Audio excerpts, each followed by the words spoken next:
बागीस बीड़ा वादिनी सद्बुद्धि प्रदायिनी चरणों में शरण दे नमन स्वीकारिये।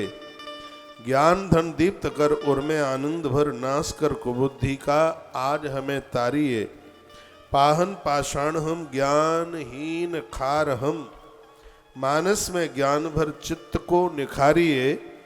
ज्ञानहीन मानहीन मंत्र तंत्र से विहीन बालक निरीह मान स्नेह आशीष बारिये। उत्तम विचार रहे दिव्य व्यवहार रहे पुत्र हम त्योहारे माँ हमें ना बिसारिये। विनती का ध्यान कर उर्मे माँ ज्ञान भर सुबुद्धि प्रदान कर भव से उतारिये।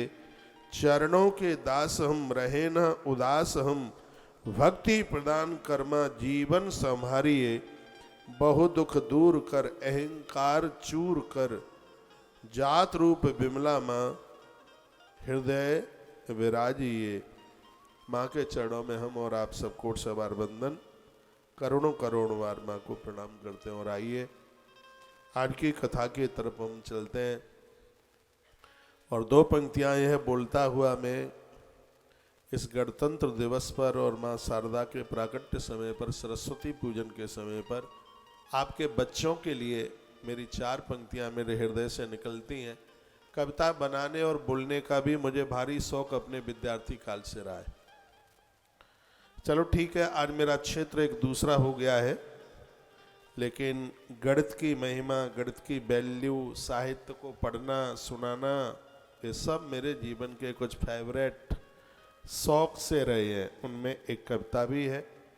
मैं उन बच्चों के लिए कहना चाहूँगा जो इस आज़ाद भारत की संपदा है। मैं माँ के चरणों में प्रणाम करके कहूँगा तुम्हारी खुशियों का प्याला छलकता रहे।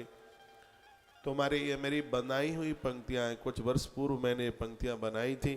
तुम्हारी खुशियों का प्याला छलकता रहे, जिंदगी का चमन भी महकता रहे, चांद सूरज हो पृथ्वी पर जब तलक, तुम्हारी किस्मत का तारा चमकता रहे। बहुत बहुत ये देश के लिए आप कुछ कर पाएँ, आपकी बुद्धि का विकास हो, आप कर्मठ बने, आप योद्धा बने। मैं आज राष्ट्रीय पर्व और इस माँ सरस्वती प्राकट्य वसंत पंचमी के पावन समय पर परमात्मा के चरणों में ऐसी वंदना करता हूँ, ऐसा प्रणाम करता हूँ। आज का दिन तुलसी वन आश्रम के लिए बड़ा खुशियों से भरा हुआ है। आज ब्राह्मण बच्चों का जनेऊ यज्ञोपवीत संस्कार हो रहा है। जो टीवी पर तस्वीर आप देख रहे हैं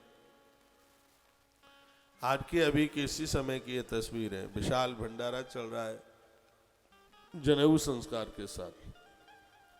मेरे लिए आनंद और गौरव की बात यह है कि आज से 3 वर्ष पहले मैंने छत्तीसगढ़ रायपुर की धरती से वसंत पंचमी को कुछ ऐसा संकल्प बोल दिया और ये कह दिया था कि जब तक तुलसी वन आश्रम के सानिध्य में 1 लाख गौवंश को संरक्षण नहीं मिलेगा तब तक मैं अन्न ग्रहण नहीं करूंगा। उसको आज मेरा 3 वर्ष पूरा हो रहा है, 3 साल। उस समय तो मुझे लग रहा था कि संकल्प को पूरा करने में मुझे 15 साल लगेंगे और मैंने बोला भी था वहाँ व्यासपीठ से कि यह संकल्प 15 वर्ष में पूरा हो जाएगा, क्योंकि लाख गैया बहुत बड़ी बात है और सिर्फ भीड़ भरने से कुछ होता नहीं है, उनकी व्यवस्था। आज गौतीर्थ तुलसी तपोवन गौशाला में गैया गद्दे पर रहती है, 3 बार भोजन करती है। इतनी बड़ी लंपी बीमारी में भी एक भी गैया ने प्राण नहीं छोड़े।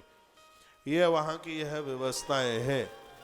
तो मैंने तो 15 साल का मेरा संकल्प था इसको पूरा करने में, लेकिन 8-7 साल में ही गौ माता की कृपा से पूरा हो जाएगा।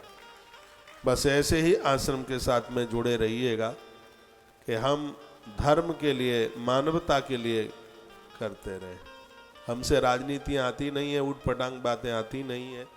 हाँ, ये जरूर है कि कोई हमारे धर्म की बुराई करता है तो हमारे प्राण अंदर घुटते हैं। हम कभी किसी के धर्म की बुराई करते नहीं हैं। अपने धर्म की बुराई सुनने में हम असमर्थ हैं, हमसे सुना नहीं जाता। अपने धर्म के बारे में यदि कुछ बुरा बोलता है तो हमें बड़ी पीड़ा होती है, हमें बहुत बड़ी दिक्कत होती है। हम तो लोगों को कहते हैं भैया तुम हमारे धर्म की बुराई नहीं कर सकते हो तो कृपया प्लीज हमारे धर्म की बुराई तो न कीजिएगा। हमारे धर्म ने तुम्हारा बिगाड़ा क्या है? तुम्हें नहीं सूझता है, तुम्हें नहीं भला लगता है तो मत मानिए। कोई नहीं आपको मनवाने के लिए कहता। परमात्मा कभी किसी को अपने मंदिर में बुलाता नहीं है। जब उस मंदिर की महिमा होती है तो लोग दौड़े दौड़े वहाँ पहुँच ही जाते हैं। यदि हमारे धर्म की महिमा है तो लोग तो दौड़े दौड़ते यहाँ चल के आते हैं मत्था टेकते। इस धर्म की बुराई न कीजिएगा। हम सबके धर्म का आदर करते हैं और अपने धर्म को हम मानते भी हैं और अपने धर्म को हम जानते भी हैं।